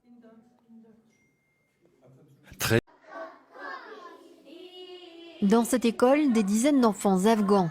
Leurs familles ont trouvé refuge au Pakistan après que les talibans ont pris le pouvoir dans leur pays il y a 18 mois.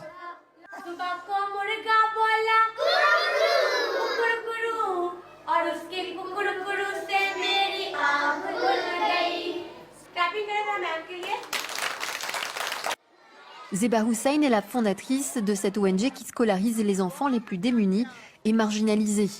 Elle met un point d'honneur à ouvrir ses portes aux élèves afghans, parmi lesquels de nombreuses filles, comme ces 3 sœurs qui ont fui le régime taliban avec leurs parents et qui sont sans papier au Pakistan.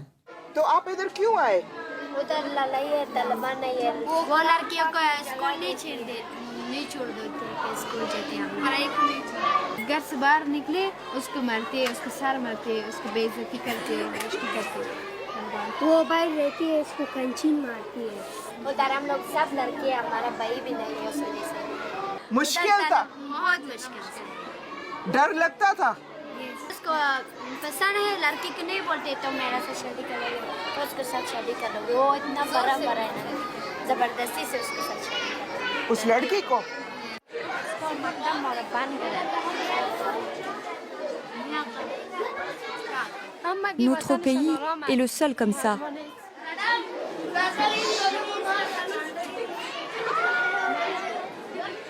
Je me sens mal. Nous sommes ici et nous voyons que tout le monde a le droit à l'éducation, a le droit d'aller à l'école. Mais notre pays à nous est détruit et les écoles ont été fermées. Plus d'1,5 million de réfugiés afghans sont sans papier au Pakistan. Impossible pour eux d'avoir accès aux écoles publiques, gratuites. Leur seule option est cette école gérée par Zeba Hussain. Notre école est ouverte à tous ceux qui veulent étudier. Je ne me soucie pas de la race, de la religion, du statut ou de quoi que ce soit d'autre. Donc c'est vraiment une école humanitaire, parce qu'en ce moment, ces enfants ont besoin d'éducation. Ils ont besoin de conseils, ils ont besoin de sociabiliser. Ils devraient pouvoir être heureux. Ils ne veulent pas être isolés. Comme de nombreux enfants scolarisés ici, Natacha et ses sœurs vivent dans le plus grand dénuement. Depuis qu'elles sont exilées, elles doivent travailler pour soutenir leur famille.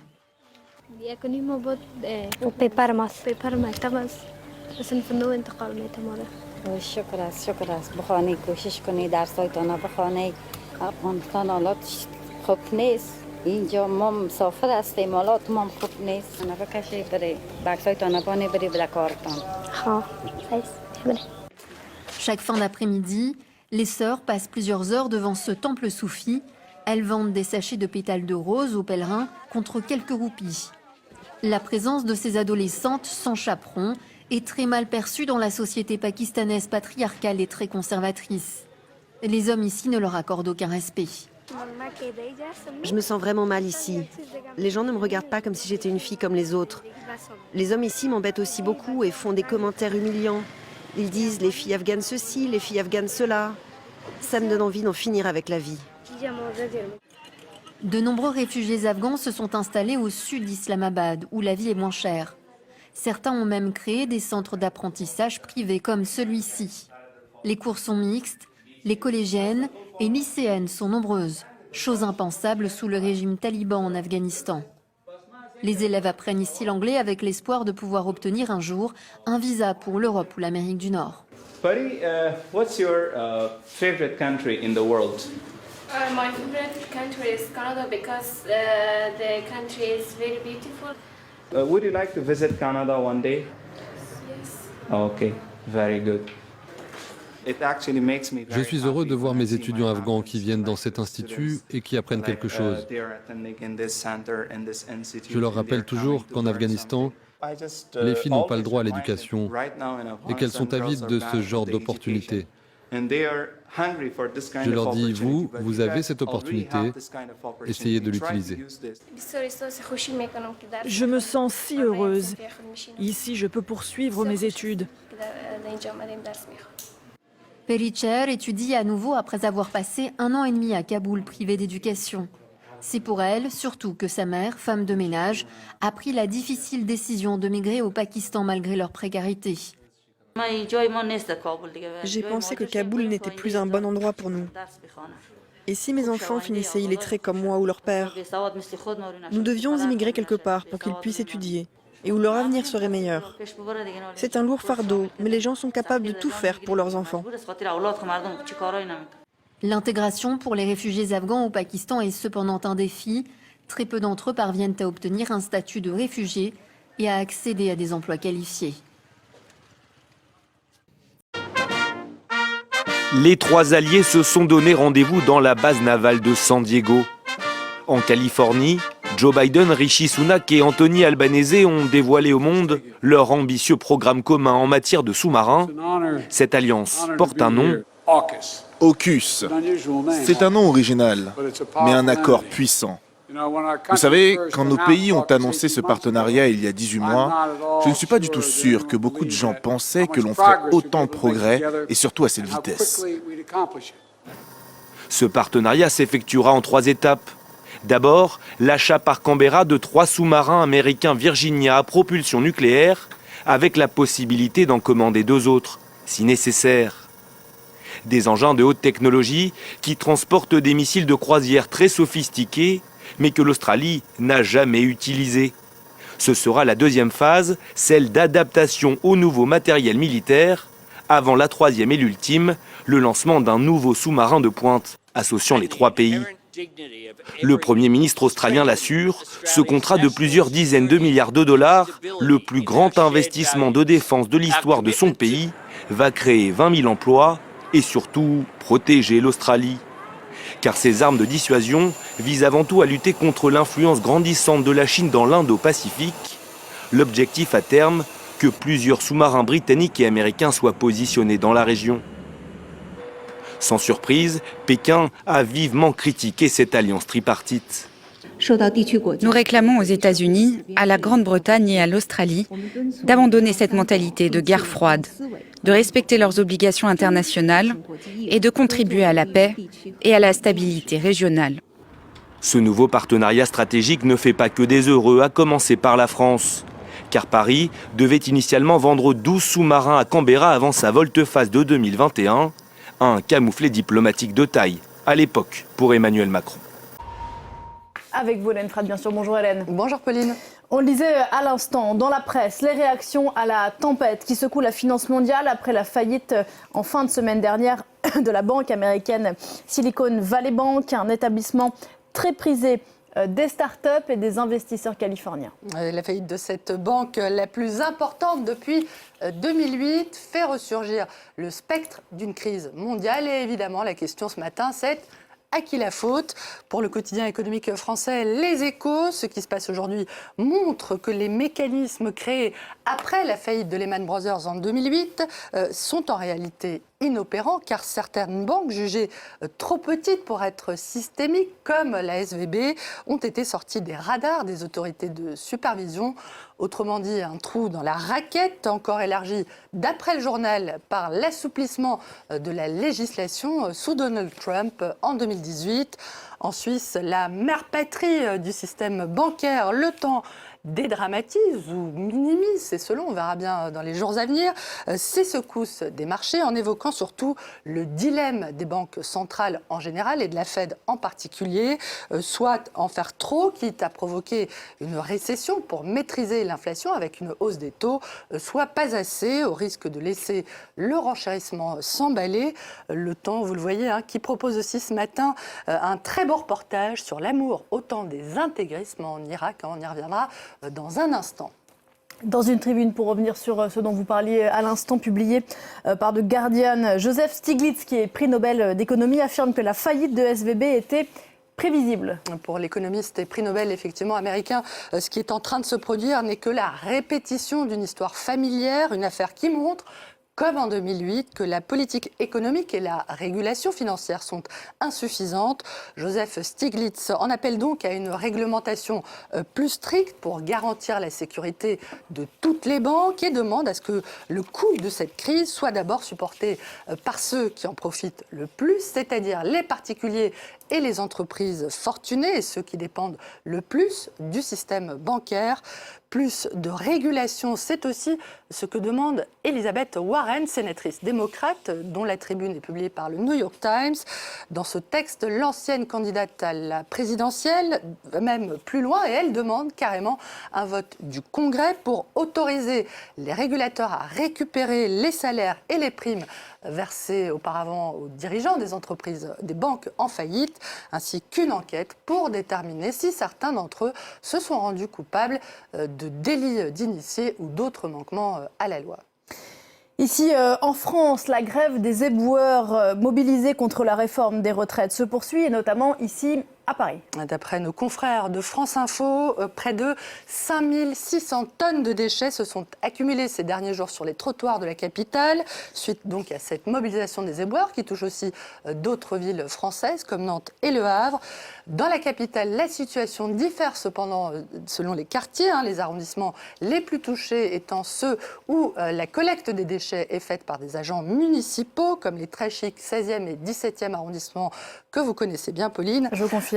Interrogés par Libération, les salariés de Suez et des agents de la ville de Paris qui bloquent depuis plus d'une semaine l'incinérateur d'Ivry, c'est dans le sud de Paris, se disent déterminés à ce que la pénibilité de leur métier soit enfin reconnue. Ils racontent les difficultés auxquelles ils sont confrontés dans leur quotidien. Daouda, 49 ans, dit qu'il ne sait pas si le gouvernement comprend que les éboueurs meurent avant les autres et qu'ils ont une durée de vie limitée, je le cite, notamment à cause des émanations. Libération, Hélène, qui revient aussi ce matin sur un tout autre sujet, un conflit largement passé sous silence, la guerre du Tigré qui a vu s'affronter pendant 2 ans les troupes gouvernementales et les rebelles de cette région du nord de l'Éthiopie. Après 2 ans d'un conflit qui aurait fait près de 600 000 morts, selon certaines estimations, Libé raconte comment la vie reprend tant bien que mal depuis la signature en novembre dernier d'un cessez-le-feu entre les rebelles et le gouvernement fédéral éthiopien. D'après Libération, le processus de paix bute toujours sur l'absence de justice pour les crimes qui ont été commis contre les civils, victimes notamment de massacres et de viols de masse pendant la guerre, mais aussi le retour incertain des déplacés comme cette jeune femme que le quotidien a rencontrée dans un camp de Mekele, c'est la capitale du Tigré. Des circonstances, on l'entend, troubles et difficiles qui n'empêchent pas les leaders occidentaux, au grand regret de Libération, de refaire la cour au président éthiopien Abiy Ahmed pour éviter que la prometteuse économie éthiopienne ne tombe entre les mains des Chinois. On ne se quitte pas là-dessus, Hélène. La guerre, heureusement, n'empêche pas l'amour et c'est donc l'objet de ce très beau reportage que j'évoquais à l'instant du temps s'aimer à Bagdad quand on a 20 ans, envers et contre tous. Le quotidien suisse est allé à la rencontre de jeunes Irakiens qui sont nés au moment de l'intervention américaine en 2003, des jeunes gens qui ont vécu donc les violences de la guerre, mais également du patriarcat, des normes patriarcales.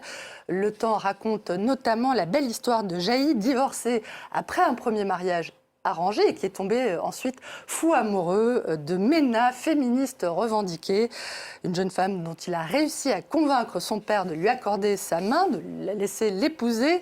Je lui ai dit entre 4 yeux, votre fille est féministe et indépendante, elle a des tatouages et elle est athée. Elle ne sera donc pas une épouse docile. Vous savez très bien qu'aucun homme ne la mariera jamais dans ce pays. Moi, si. Je souhaite justement l'épouser pour ce qu'elle est, comme c'est beau. L'amour plus fort que tout, c'est à voir et à lire aussi du côté du Monde, qui publie plusieurs clichés de la série Familia, réalisée par Oksana Yushko. Cette photographe ukrainienne a commencé ce travail en 2014, au moment de l'annexion de la guerre en Crimée. Elle a commencé cette série avec ses parents. Il est ukrainien, elle russe. Et évidemment, son travail a pris une toute autre dimension avec l'invasion de la Russie 8 ans plus tard. Toujours à la rubrique photo, Pauline, je vous propose de jeter aussi ainsi la LOPS qui revient sur l'organisation du concours le plus étonnant de l'année, sans doute le concours du mollusque de l'année, qui a pour but de mettre en lumière ces animaux souvent mal connus. Et c'est l'occasion vraiment de découvrir des bestioles totalement fascinants, dont les noms latins sont tout aussi imprononçables. La bestiole qui gagnera ce concours remportera un séquençage complet de son génome, je vais y arriver, et je vous partage ma bestiole favorite, Micromelos undatus en latin, un escargot pas du tout comme les autres. Je pense qu'il va gagner, il est bien parti pour gagner. Je crois que c'est votre favori aussi. C'était mon favori aussi et je compte sur vous, Hélène, pour nous donner les résultats du concours. Merci beaucoup. J'ai une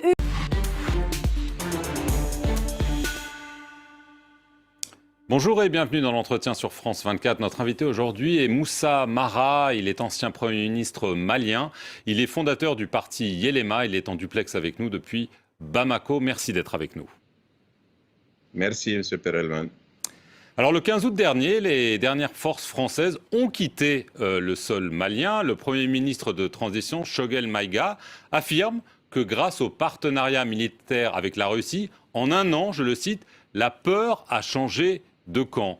Alors une question toute simple, est-ce que la situation sécuritaire au Mali est meilleure depuis la fin de l'opération Barkhane?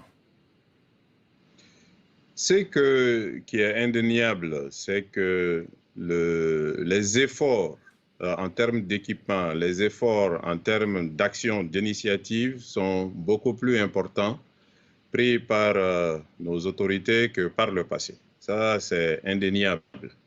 Maintenant, en termes de sécurité, le plus important, c'est l'occupation de l'espace par l'administration, la présence de l'État, le retour des réfugiés, la réouverture des écoles. Et sur toutes ces questions, il y a des efforts à faire.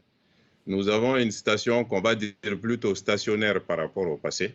Et quand vous demandez nos compatriotes un peu partout sur le territoire, c'est ce qu'ils vous diront. Donc ça veut dire qu'il y a un mieux en termes d'initiative de nos forces de défense et de sécurité, mais l'impact en termes de sécurisation de la vie de nos compatriotes reste encore à démontrer. Alors le Premier ministre, je le citais, affirme aussi qu'il a des preuves que la France a collaboré avec des groupes terroristes. Est-ce que dans l'opinion malienne, il y a ce sentiment qui est là, que la France a soit collaboré, comme le dit le Premier ministre, soit joué un jeu un petit peu trouble avec certains groupes djihadistes, ou est-ce que vous pensez que c'est seulement les autorités de transition qui affirment cela? Il y a deux éléments dans ce que vous dites. Le premier élément, c'est le sentiment global, on va dire, anti-gouvernement français ou anti-politique française. Ce sentiment, il est majoritaire dans notre pays, et cela depuis longtemps. Il ne date pas du coup d'État de 2020. Il est là vraiment depuis longtemps.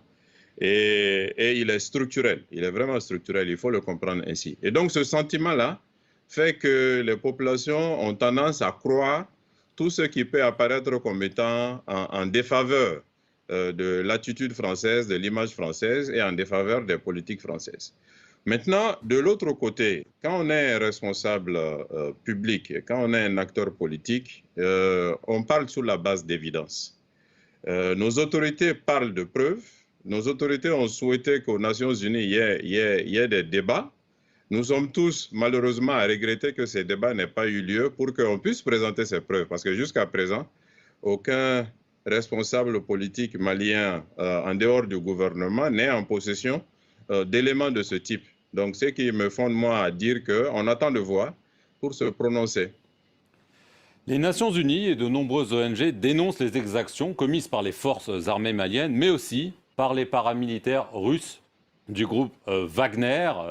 Il y a eu évidemment ce qui s'est passé dans le village de Moura il y a maintenant un an. On a l'impression que ce groupe paramilitaire peut agir comme bon lui semble, y compris en commettant des exactions contre les civils sans conséquence. Ce que je peux affirmer à ce sujet, c'est que la vie humaine, et notamment la vie de nos compatriotes, doit être sacrée. Et toute exaction, quel que soit l'auteur de ces exactions commises contre des populations civiles, doit être sanctionné. Nos autorités ont ce discours. Il faut que ce discours soit suivi de faits. Nous entendons ici ou là, peut-être que vous n'avez pas connaissance de ça, mais nous entendons ici ou là des sessions de cours militaires pour juger des éventuels commettants d'exactions au niveau de nos forces armées et de sécurité. Pour ce qui concerne l'intervention réelle ou supposée de Wagner, puisque nos autorités encore là disent qu'elles travaillent avec le gouvernement russe, et les Russes qui sont là sont des instructeurs. Nous n'avons pas de preuves établies du contraire. Nous restons sur la ligne que les autorités sont les premiers responsables de ce qui se passe sur le pays et doivent tout faire pour éviter les exactions contre les populations civiles. Parce que les exactions contre les populations civiles, au-delà de l'aspect droit de l'homme, sont totalement contre-productives en termes de lutte contre l'insécurité, de lutte contre le terrorisme. Parce qu'elles n'ont pour effet que de pousser dans les bras des terroristes nos populations civiles. Il faut que nous ayons conscience de cela. Pour lutter efficacement contre le terrorisme, la population, les populations doivent être du côté de l'État, de nos autorités. Et pour cela, il faut bannir, mais vraiment bannir, toute forme d'exaction contre les populations civiles. Alors, le ministre russe des Affaires étrangères, Sergueï Lavrov, qui est venu récemment, a clairement dit que Wagner était présent au Mali. Lors du vote de la résolution des Nations Unies sur le retrait des forces russes d'Ukraine, seuls 7 pays ont voté contre, dont le Mali, qui s'était jusque-là abstenu. Est-ce que ça veut dire que désormais, le Mali obéit à Moscou ? Très sincèrement, sur cette question, moi, j'ai émis ma position. C'est une tristesse. C'est une tristesse parce que notre pays, depuis l'indépendance, ça ne date pas de 10 ans, de 15 ans, mais depuis l'indépendance, notre pays s'est caractérisé par son non-alignement. C'est-à-dire en cas de crise géopolitique, en cas de confrontation géopolitique entre les grandes puissances extérieures, le Mali s'est généralement abstenu ou s'est aligné sur une posture qui est partagée par l'essentiel des pays africains. Et donc, quand j'ai vu ce vote-là, j'ai moi-même communiqué pour dire que cela est triste et cela augure de lendemains difficiles pour notre pays. Nous aurions mieux fait de nous abstenir et d'adopter une attitude de neutralité que certains pays africains ont adopté, y compris parmi des pays avec lesquels nous sommes très proches, le Mali. Vous avez sans doute vu qu'avec le Burkina Faso et la Guinée, nous avons des projets de rapprochement, nous avons des coopérations, mais ces deux pays se sont abstenus sur ce vote-là. Donc nous aurions mieux fait de rester non alignés sur ces grands enjeux géopolitiques qui sont très éloignés de nos réalités. C'est malheureux, c'est à déplorer. Espérons simplement que notre diplomatie saura adopter des attitudes beaucoup plus prudentes, beaucoup plus stratégiques dans les semaines à venir. Alors cette semaine devait se tenir un référendum au Mali sur la nouvelle constitution. Il a été reporté. Les autorités affirment que cela n'aura pas d'impact sur le chronogramme électoral qui prévoit la tenue d'une élection présidentielle d'ici un an, en février 2024. Est-ce que vous les croyez ou est-ce que vous avez l'impression que c'est la porte ouverte au maintien de la junte au pouvoir? Il est clair que tout report d'échéance dans une période exceptionnelle comme celle-là est porteur d'inquiétude. On va dire que nous sommes tous relativement alertés par rapport à ce report et à ses impacts supposés. Cela étant dit, je fais foi aux déclarations du ministre en charge des questions de l'administration territoriale et des élections qui a dit clairement dans son intervention que ce report, il sera léger et il se mettra en place, les nouvelles dates se mettront en place avec la participation de la classe politique et qu'il n'a pas d'impact sur le chronogramme, qu'il n'aura pas d'impact sur le chronogramme. Donc moi, je veux bien croire à cela. Mais seulement, ce que j'ai toujours dit, c'est qu'il est souhaitable maintenant que les autres retards constatés, parce que le retard n'est pas constaté seulement sur le référendum, les autres retards constatés sur le processus électoral, qu'on puisse les monitorer de manière plus active et qu'on puisse les corriger de manière plus active. Cela nécessite que la gouvernance du processus électoral soit plus dynamique. Nous avons aujourd'hui une équipe de gouvernance qui implique la CEDEAO, qui implique les Nations Unies, qui implique un certain nombre de partenaires, qui a un volet technique et un volet politique. Le volet technique ne s'est pas encore réuni une seule fois depuis 3 mois. Et moi, je pense que ce volet technique doit fonctionner et doit fonctionner sur une base hebdomadaire pour que chaque semaine, nous puissions faire le point du chronogramme, corriger les retards, résorber les retards et avancer. Si cela ne se faisait pas, là, en ce moment, il faudrait avoir des inquiétudes beaucoup plus profondes sur la suite du processus électoral et donc prendre des dispositions pour très clairement afficher nos inquiétudes et alerter qui de droit. Alors, juste dernière question, Oussama. Sur le fond de la réforme de la Constitution, cette nouvelle Constitution renforce considérablement les pouvoirs du président. Sur le fond, est-ce que vous ne craignez pas que c'est finalement une façon pour les autorités au pouvoir de s'y maintenir, de pouvoir se représenter et de pérenniser en quelque sorte le coup d'État? Pour l'instant, nous n'en sommes pas là et je veux bien accorder le bénéfice du doute à nos autorités. Le discours officiel, c'est que le chronogramme va être tenu. Les autorités de la transition ne vont pas participer aux élections puisqu'elles s'y sont engagées. On leur accorde le bénéfice du doute et on verra bien dans les mois à venir ce qui va se passer. Ce que vous avez dit par contre est structurel parce que le pouvoir très important donné au président de la République dans le projet de constitution est clairement une insuffisance. Parce que ce qui nous a amené dans la crise, c'est justement la trop grande polarisation de la vie politique autour du président de la République et la disproportion du pouvoir du président de la République par rapport aux autres pouvoirs des autres institutions. Et donc, aller dans ce sens-là, c'est de créer les conditions de crise future, puisque le président omnipotent se verrait un boulevard devant lui et continuerait à agir comme il devrait le faire sans aucune possibilité d'être stoppé par les autres institutions. Et donc, ne laisser comme hypothèse d'arrêt du président que le coup d'État. Donc, il faut vraiment qu'on comprenne cela. Plus de pouvoir au président de la République conduit le Mali dans la crise. Il faut un pouvoir équilibré entre les institutions, permettant aux institutions de jouer leur travail, notamment le Parlement. Le Parlement doit être renforcé. Et dans ce projet, ce n'est malheureusement pas le cas, même s'il faut saluer la mise en place de la seconde chambre du Parlement, même s'il faut saluer aussi la possibilité de destitution du président qui est dans le processus et dans le dispositif parlementaire. Le pouvoir judiciaire aussi doit être renforcé. Il faut que nous cassons le lien de nomination qui existe entre le président et la plupart des autorités judiciaires pour qu'il y ait une grande indépendance du pouvoir judiciaire et que le pouvoir judiciaire puisse à un moment déterminé aussi stopper le pouvoir exécutif. C'est cela la démocratie, l'équilibre des institutions. Ce n'est malheureusement pas ce qui est dans ce projet de constitution. Mais nous sommes dans un processus, nous continuons à parler, à porter la parole et après, si on doit se prononcer et voter, là en ce moment, nous donnerons nos positions finales et nous nous affirmerons par rapport à cela. Moussa Mara, merci beaucoup d'avoir répondu aux questions de France 24 depuis Bamako, la capitale du Mali. Et merci à vous d'avoir suivi cet entretien sur nos antennes.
Ceux qui ont pris tout le plat dans leur assiette, laissant les assiettes des autres vides, et qui, ayant tout, disent avec une bonne figure, une bonne conscience, nous, qui avons tout, on est pour la paix.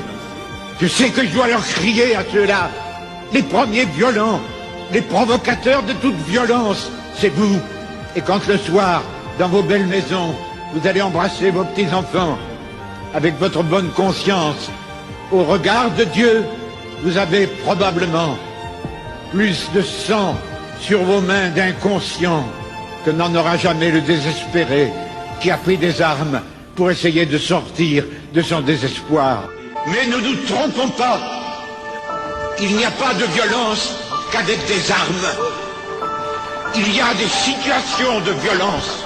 Et il y a tel et tel peuple du monde que je connais très bien, où j'ai été tant de fois, où il n'y a plus aucune espérance pour la foule des plus petits, aucune espérance d'apprendre à vivre. Et j'avais crié, vous les riches, il y a des riches qui sont honnêtement riches. Vous avez le devoir de dépenser. Ceux qui stockeraient dans des coffres de banque de l'or, des bijoux, qui les accumuleraient comme un trésor. Ce n'est pas grâce à eux que la France va changer. Nous pouvons voir que durant les manifestations contre la réforme des retraites, des personnes font des danses et chantent des chansons, et c'est inquiétant car si certains Français et Françaises continuent à faire ça, eh bien les chances de gagner contre le gouvernement sont très peu probables. Les images que vous voyez, Macron les voit aussi, et que pense-t-il à votre avis? Il va se dire que le peuple est ridicule, au vu de ce que nous voyons actuellement. En mai 68 ce n'était pas comme ça, nos anciens étaient plus courageux, c'était une paralysie totale de l'économie, ce qui a entraîné la dissolution de l'Assemblée nationale. Mais comment peut-on accepter que de telles choses soient faites dans les manifestations, dans un mouvement où les Français sont censés montrer leur mécontentement? Je pense que ceux qui font des petites danses, n'ont pas encore assez subi de la part des élus. Le peuple français qui souffre et qui demande réparation, ne danse pas, et ne chante pas.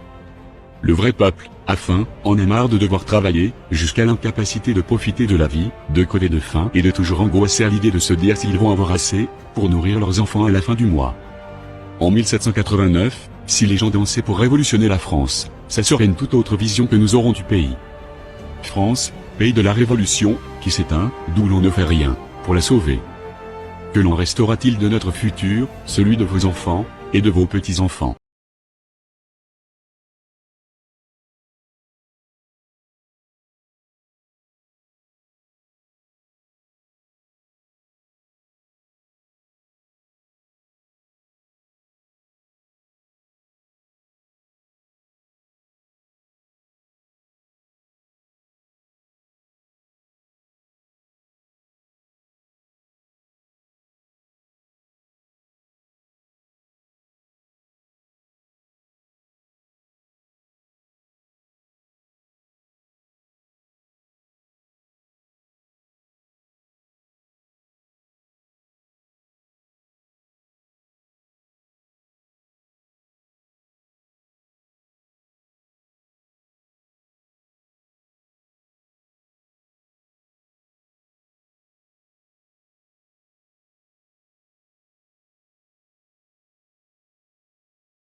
Je vais avoir 36 ans et je sens que c'est le moment. Ça y est, mon désir est clair. J'ai très envie d'avoir un chien.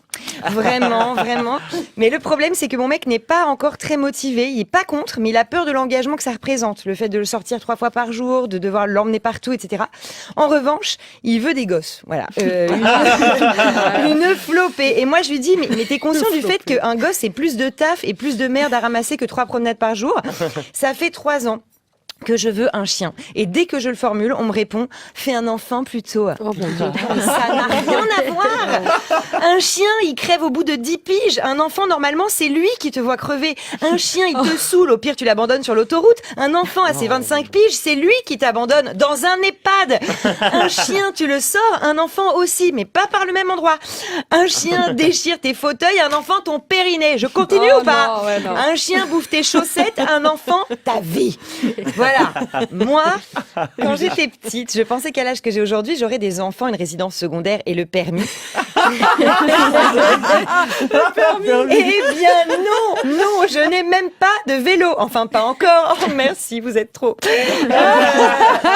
Et le pire, c'est que ça va, en fait. J'adore ma vie. Le problème, c'est que je sais que faire des enfants, c'est un peu comme ouvrir un PEL. C'est-à-dire, tu te sacrifies un peu dans un moment de ta vie où tu n'en as pas besoin parce que tu sais que plus tard, ça va être utile. En gros, tu changes des couches pour qu'on te les change quand vient ton tour. Bah oui, c'est logique. Bah si. Moi, je suis à l'âge où il faut que je plonge dans mon désir. Parce que tout me presse. La société me presse à me positionner, ma famille, ma gynéco et même mon corps. Parce qu'à partir de 35 ans, chaque règle que j'ai me susurre « Encore une occasion de féconder manquée. Et à ton âge, c'est pas une de perdue et 10 de retrouvée, ma vieille !» Donc, ce qui me fait mal tous les mois, c'est plus tellement les crampes au ventre, c'est le poids de l'avenir. Et pour ça, le spasson est inefficace. Voilà, je vous le dis. En fait, j'ai réalisé que c'est pas que je ne veux pas d'enfant. C'est qu'en fait, je ne veux pas être maman. Voilà. Je ne veux pas que mon téléphone soit rempli de photos floues de mon gosse qui fait des trucs très peu impressionnants pour la première fois, tu vois. De vidéos de lui qui, semi-conscient, l'œil torve, éructe bruyamment avant que toute fière, je le félicite d'être un gros beauf, tu vois. Je ne veux pas assister à des cours où l'on m'explique calmement que mon corps s'apprête à subir un sinistre qui ferait trembler n'importe quel syndic avec des dégâts des eaux, fissures, affaissements et glissements de terrain. Bref, j'ai bien réfléchi et j'ai trouvé la solution. Je veux bien avoir des enfants si je suis papa. Voilà. J'aimerais être papa. Bah oui, parce que si tu t'apprêtes à devenir papa et qu'au bout du 6e mois de grossesse, tu réalises que tu ne veux plus, tu peux te barrer et t'en sortir avec un maximum une petite pension alimentaire, tu vois. Alors que si tu t'apprêtes à devenir maman, tu peux te barrer, mais ce qu'il y a dans ton ventre te suit, tu vois, c'est moins pratique. Il y a que quand t'es papa que tu peux apprendre que tu l'es 18 ans après coup. C'est bien de dire. Voilà.